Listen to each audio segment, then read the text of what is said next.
Dillon Brothers Harley-Davidson and Motorsports is the Heartland's motorcycle headquarters. In addition to bikes, they also sell ATVs, side-by-sides, and jet skis. They even sell Honda power equipment and mowers. Check it all out at dillon-brothers.com.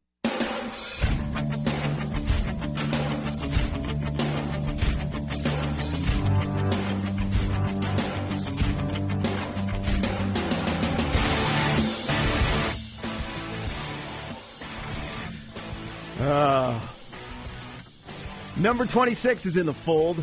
Houston area offensive lineman Dwayne Johnson letting his intentions be known this morning. That at least you can play my bed music now with The Rock. Can I get if you smell what The Rock is cooking? Nathan said, "Hey, Gary, you better go out and get in your car and get pulled over. The Rock is coming to Lincoln." Do you smell what The Rock is cooking? Smell it. Exactly. First to break the story in a text message this morning to Bryan Munson, BigRedReport.com. Brian, good morning. Good morning, guys. Hey, DB, what's up? What's up, my man? How are you?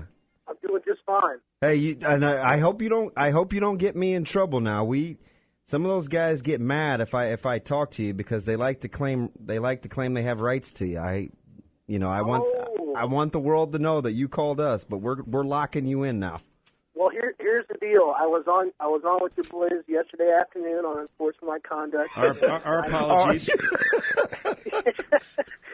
and I was incorrect on this pick, and I felt like I had to go ahead and make things right with the world and tell you guys this morning that I was wrong.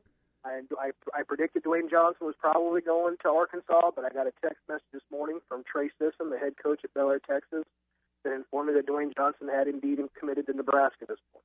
Hey, so Mons, is it the deal where do recruits these days actually pay attention to who else is in the fold wanting to be a part of certain types of recruiting classes?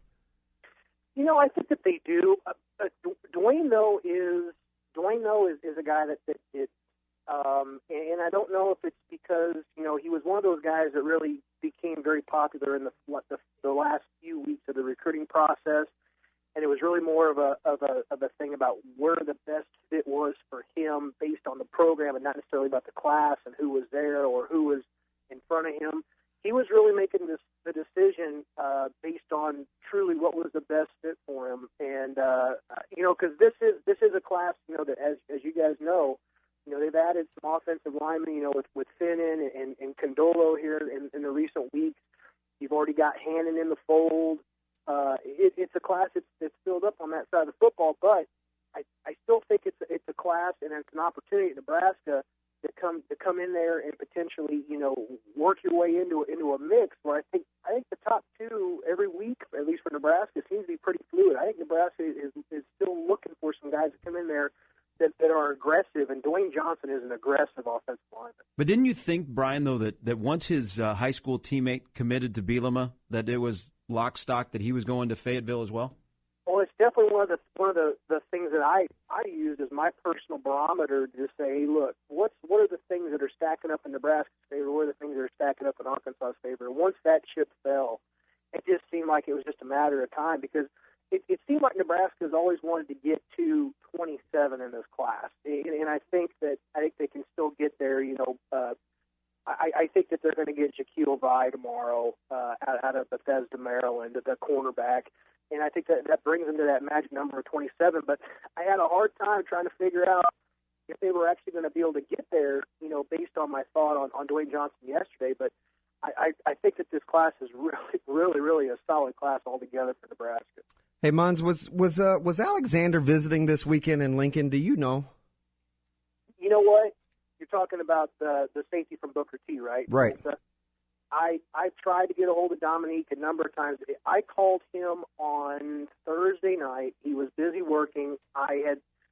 From what I have heard, there were only 3 official visitors in town this weekend, and one of them was not Dominique Alexander. So, am I on a witch hunt here? I sometimes I like to see what coaches are talking about on Twitter, and I'm looking at this conversation, and Gary was resetting it this morning between Coach Fish, Papuchis, and T. Joseph, and There seems to be this sentiment, unless they're jerking our chains with this whole kaboom and hashtag game changers and this type of deal, I'm still expecting at least one last firework.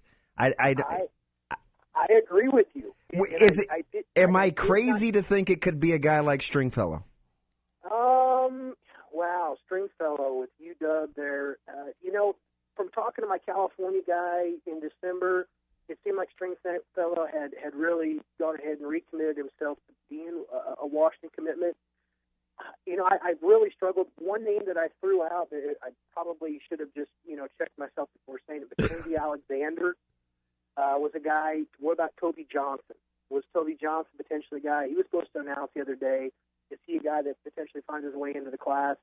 Beyond that, I really kind of struggled to figure out who it could be, but I saw the same conversation you're talking about over Twitter last night, and it really led me to believe that beyond Dwayne Johnson and Jaquil, there was still somebody out there that they were working on it. It sounded like last night they might be able to pull him in. Because if you're talking about hashtag game changer, with no disrespect to either one of the guys you're talking about, with Jaquil or Dwayne Johnson, I'm thinking instant impact. And when I think instant impact, I'm thinking a guy like Stringfellow who, all the reports, he was wearing Nebraska gear at the Under Armour game and things of that nature. He's got a teammate that's in the fold coming to Lincoln. All those guys had spent time on the left coast. It just seemed to make some sense. There definitely is a lot of sense in that one. And like I said, I struggled. I put together 2 or 3 guys, and every time I kept looking at them on paper, I just shook my head and I said, no, it couldn't have been him. If I had to guess, based on the argument that you just put up, that's a stronger argument than I can make for any of the guys I could come up with. Maybe I have a feeling I'm all giddy now like a kid at Christmas, and I used to not even get into recruiting, but I'm like in head over heels now, lock, stock, and barrel. Brian, will this? You think Nebraska's a solid number 10 in you guys' rankings? I do. I had to pull together. This was the toughest thing I had to do, guys. Sunday night, I had to pull together a list of who I thought were the top 10 players in this class based on recruiting ranking, based on need. And I had trouble finding room for Josh Banderas and Johnny Stant. And those are 4-star guys. And that's crazy, too, because I think Bando is a sick get. He's underappreciated because he doesn't play against as good of players, but his skill set... But he held his own in San Antonio. His skill set is phenomenal. If he was in Dallas, that's probably a higher 4-star, if not a 5-star guy. His physical skill set, to me, it's just one of those things where he could play any of the 3 linebacker spots, in my opinion. I think he's got the top end gear to play Will. I think he plays well enough in space to play Buck, and I think he's got the physical toughness to play Mike. Yeah, because he's going to grow some more, too. His dad is a big guy. I like him a ton. I'm going to have to talk to you after the show. I'm still putting together my my Super 6. I'm going to have to pick your brain a little bit. You pick your Super 6, refer to my top 10 list, because if I had a chance to go back and write it on any given day, I think I could shuffle around those top 10 guys anyway.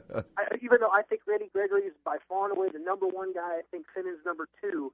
From like 3 to 7, they're completely fluid, and you can make an argument from 8 through 10 for any other player basically in the class.